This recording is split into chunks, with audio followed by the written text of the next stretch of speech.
Our first lesson today comes from Philippians chapter 4.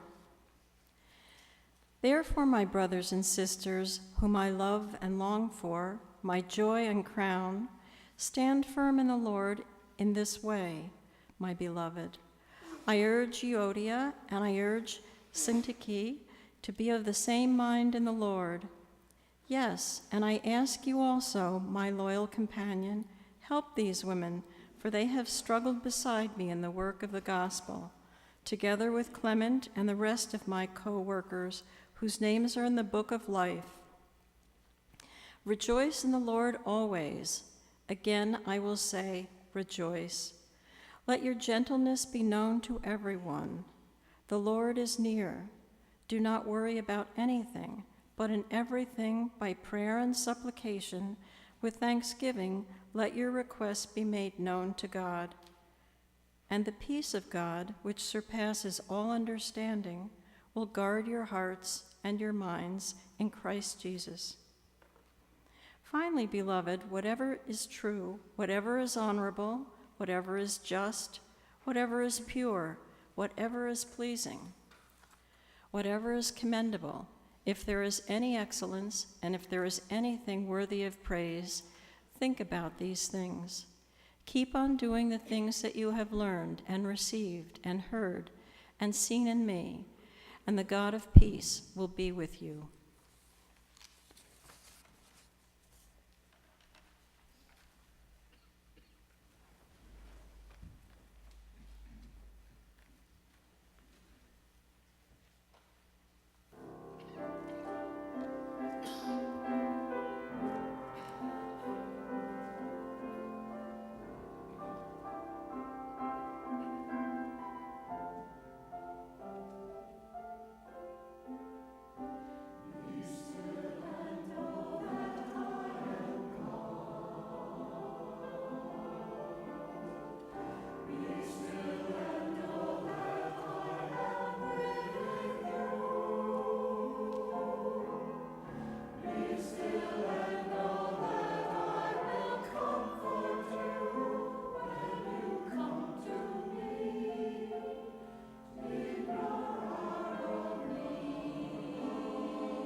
Our second lesson this morning is from the Gospel of Matthew, chapter 22. Once more Jesus spoke to them in parables, saying, "The kingdom of heaven may be compared to a king who gave a wedding banquet for his son. He sent his slaves to call those who had been invited to the wedding banquet, but they would not come. Again he sent other slaves, saying, 'Tell those who have been invited, look, I have prepared my dinner. My oxen and my fat calves have been slaughtered, and everything is ready.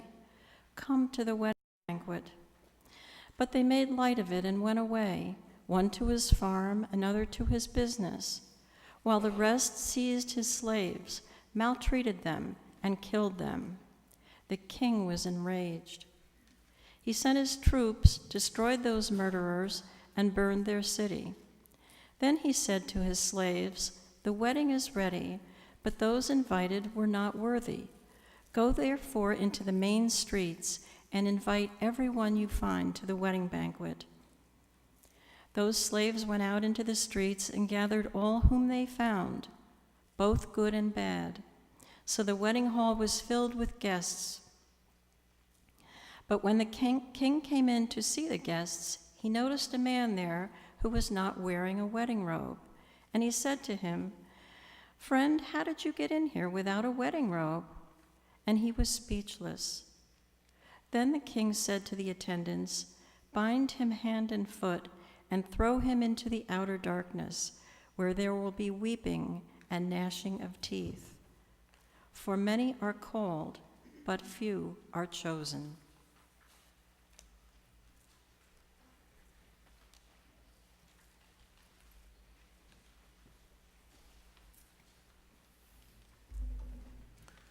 Join me in prayer. Lord, may the words of my mouth and the meditations of our hearts together be acceptable in your sight. O Lord, you are our strength and our Redeemer. Amen. Part of my ministry as executive presbyter in Keuka Syracuse Presbytery several years ago included attending many national meetings and conferences. In those years, the General Assembly of the Presbyterian Church, the highest governing body in our denomination, met every year, usually towards the end of June. Now it meets every other year, and the next meeting will be on June 18th in Cortland, Oregon. In addition to the meeting and the behind-the-scenes work at the Assembly, it provided us an opportunity to see what resources were available, to talk with people on the national staff, to visit the host city and its churches, to make new friends, and to renew long-standing relationships. Seminaries also took advantage of having so many ministers gathered in one place, and so they would host alumni lunches or dinners. You know the type of dinner: a talk from the president, many reminders about the annual fund, and so on. The assembly that met in Richmond, Virginia several years ago also had a seminary dinner, as my seminary, Princeton, invited us to join them. It was held a distance from the convention center, and so we were all given instructions to meet at the main entrance to the convention center and to get on specially marked buses that would take us to our destination. Now, this was a hot day in June in Richmond, Virginia. Most of us had been up early from that morning and involved with the assembly most of the day. We were casually dressed, and so into the buses piled about 150 alumni of Princeton Seminary. We arrived at our destination. It wasn't a restaurant, wasn't a banquet hall, but we went to the Richmond Club, and some eyebrows were raised in the bus. A club, a private club for the seminary luncheon. Some of our brothers and sisters of color sort of wondered if they would be admitted. Well, I was one of the first off the bus with some friends, and we were among the first to enter the club. we were met by a club official who said, "You must be wearing a tie in order to come into the club." "I don't have a tie," I said. My colleague said, "We weren't informed we needed a tie." And so they came out from the cloakroom with a hanger with about two dozen loaner ties on them.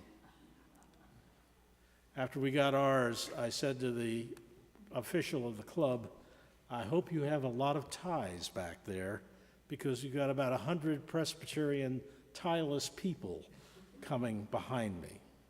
I put on the loaner tie around my sweaty neck, tried to tie a decent knot, and was admitted to the dining room. And in that moment, I felt like that wedding guest who had been Jesus' parable had brought into the wedding feast, identified as not having a wedding robe, and had been thrown out on his ear. Well, I just had to wear a loaner tie. And after a few minutes, I looked at the door, and there were dozens of Princeton alumni coming in without ties. Either the club had surrendered or run out of loaner ties. Mine lasted about 30 seconds after that. The parable of the royal wedding feast that Jesus offered in the Gospel of Matthew is one that often challenges our understanding. First of all, it seems so improbable. Who would turn down an invitation to a royal wedding feast? Even in today's toxic political climate, few of us would turn down an invitation to the White House. And what ruler would go to such lengths to send out staff after people had failed to come and give them the menu and say, "Look, it's going to be a great dinner, you ought to come"? And what citizen would ignore this direct invitation from the king's representative and even assault them and kill a few of them? What ruler would then throw open the doors and drag people off the streets to the wedding feast of his son? And finally, why treat one of those dragged in off the street so badly just because he didn't have a wedding robe? There's a lot to wrestle with in this parable, and there's more going on than just social embarrassment. The parables Jesus uses to bring a message sometimes are very clear. We understand just what Jesus has in mind. Like the parable of the talents. We know that we're to use our gifts and that we'll be blessed by God when we use our gifts. Or the parable of the Good Samaritan. We know what it's all about to help that person along the road, regardless of who they are. But other parables have layers of meaning and need to be read in the context of Jesus' time and culture. Like the parable of the prodigal son, it helps to know the inheritance laws of those days. And then there's this parable of the royal feast. Now, we often see that Jesus uses extreme examples to get a point across. Like when he said it's harder for a rich person to enter the kingdom of heaven than it is for a camel to go through the eye of a needle. Or when Jesus spoke of the shepherd who left 99 sheep exposed and vulnerable in order to find one lost sheep. Or this parable of the royal wedding, where we see some dramatic and extreme images. He uses extreme and dramatic examples in order to get our attention. In this case, Jesus was not speaking to his disciples. He wasn't speaking to the crowds that normally followed him, but he was speaking to the religious elite of his day, to the chief priests and elders of Jerusalem. And he had a very special, a very pointed message for them. It wasn't a message to comfort or inform. It was a message to make them think. It was meant to make them uncomfortable and uneasy. In Jesus' day, social standing and social graces were far more important than they are in ours. honor and shame seem to dominate every aspect of everyday life. Your words and actions, even in the littlest of things, could bring honor or shame on you, your family, your community, or even your nation. Turn down a royal invitation? I don't think so. Ignore or assault a king's messenger? Never. Appear at a wedding without a proper wedding garment? Unheard of, even among the poor. So what was this sharp message Jesus delivered to the chief priests and elders of the nation? First, that God had invited them to a very special event, to become part of this new kingdom that God was ushering in. He points out they had ignored that invitation, even when the glory and wonder of that kingdom had been made known to them. And they had rejected God's messengers, abusing and killing the prophets, abusing and killing John the Baptist. And for their actions, God would turn his back on these privileged elite of palace and temple. They were no longer worthy of the kingdom Christ was bringing. But what about the robe? What about this poor bystander without a proper robe? Perhaps he just didn't think it was necessary or didn't have time to go home and get it. But others did. Maybe the ruler was just being unjust and crabby because so many people had turned down his invitation. And so he committed an act of injustice by throwing the guy out.